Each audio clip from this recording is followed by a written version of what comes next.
to the show. I appreciate you tuning in for another brand new review. Don't forget, every Wednesday night at 8:30 p.m. Mountain Standard Time, I'm having a new interview, a new opinion piece, or some horror news for you to come and check out. And I know it's a Wednesday night tonight, but I have been doing so many extra episodes here over the last couple of weeks and have not really gotten a chance to do a lot of movies. So we are going to spend Wednesday night for once here doing an actual review. So don't go anywhere, folks, because tonight I got a new movie for you, the first theatrical release for me here in 2025. Tonight we are talking Leigh Whannell's Wolfman.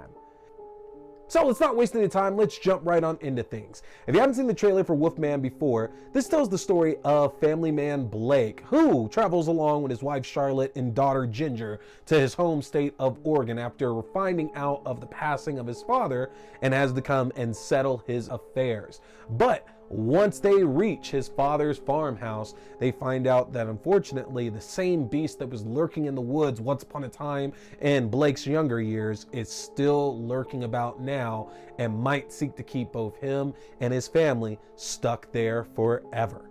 And there it is, folks. That is Wolfman.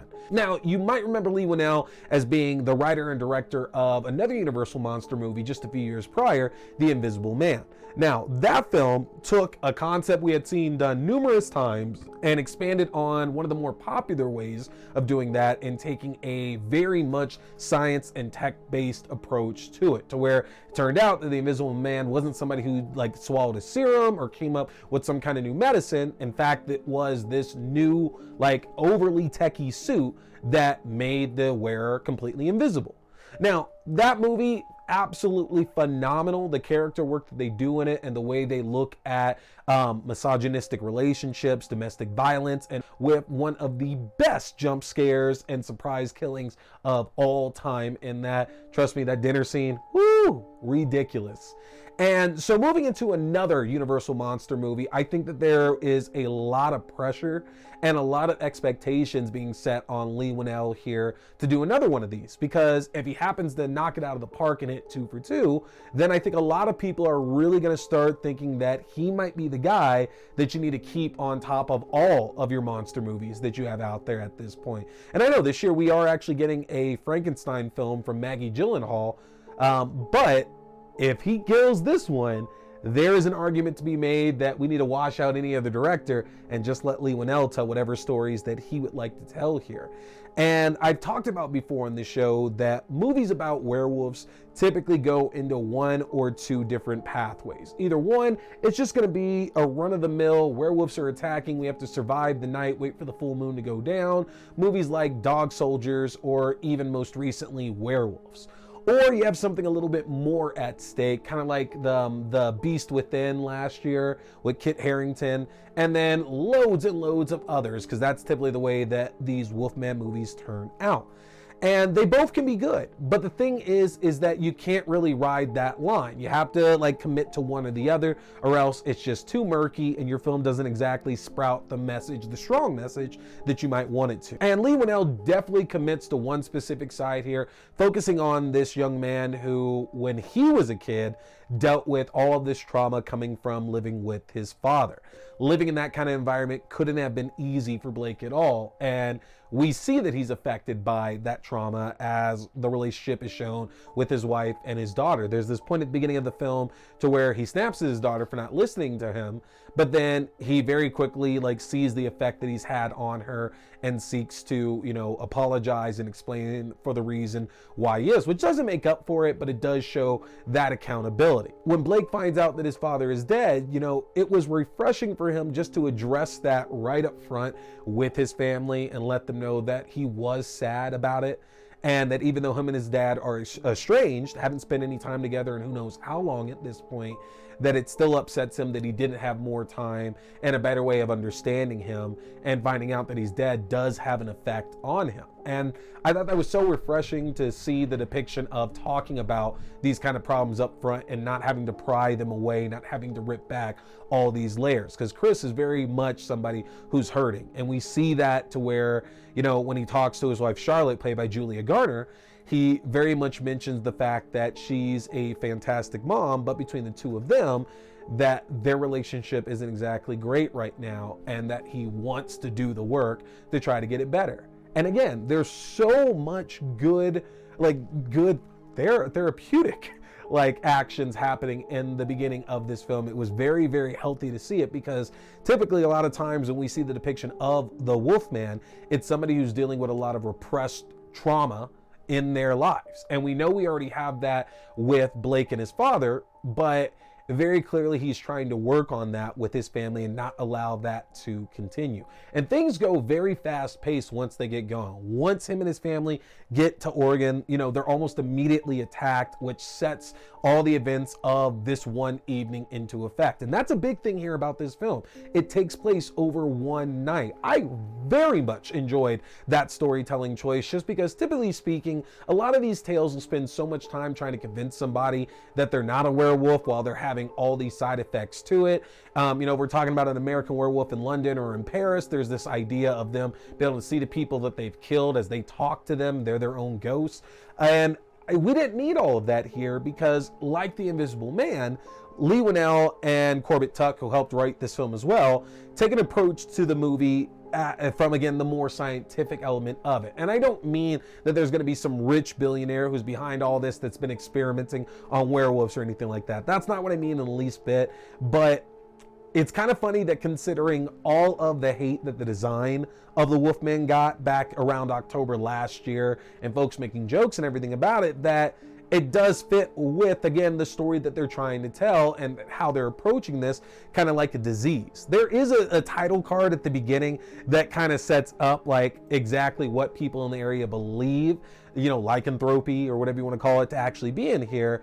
But there is enough leading up to Blake being infected and beginning to turn, to where there's very clearly a scientific foot forward being told in this story. And I didn't mind the design of the Wolfman because of that. I thought it actually complemented it very well. And we still got a lot of those trademarks that we expect in a Wolfman. You know, like you start getting a lot of fur and the jaw and the fangs and how those look and the claws. Like, there are a lot of those typical trademarks.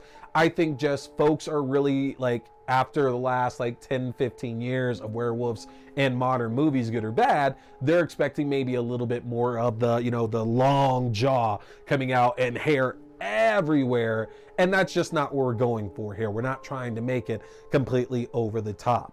And that cannot be shown any more than the fact we get to see wolf vision, as I want to call it, to where we get to see the way that somebody who's infected looks and sees and hears and just takes in the world and the people that's around them. And that's something we don't get to see a lot in a lot of werewolf films. I thought that was a great addition here to the lore to see it. So there's no silver bullets, there's no curse of the full moon, because it's very clearly shown that Wolfman, but they are not werewolves. Like, they're not affected by any kind of moonlight, because they are out at all hours. I just want to say that here. And circling back around here, my biggest issue with the film was the treatment of the main character, Blake. You know, typically in films like this, when you're going to punish somebody and you're going to keep giving them all this stuff they have to get over, all this pain, physical, mental, emotional, that they have to go through, a lot of times it's in retribution, retaliation, or some kind of karmic shift to come back on something that they had done earlier in the film. And it would make sense if we saw Blake being like this abusive dad, this abusive husband. He's a drinker, he's a gambler, he's a smoker, you know, he accidentally killed a family member, something like that. But in truth here, the only thing we have on Blake really is that he snapped at his kid once, and he doesn't have the best relationship with his wife.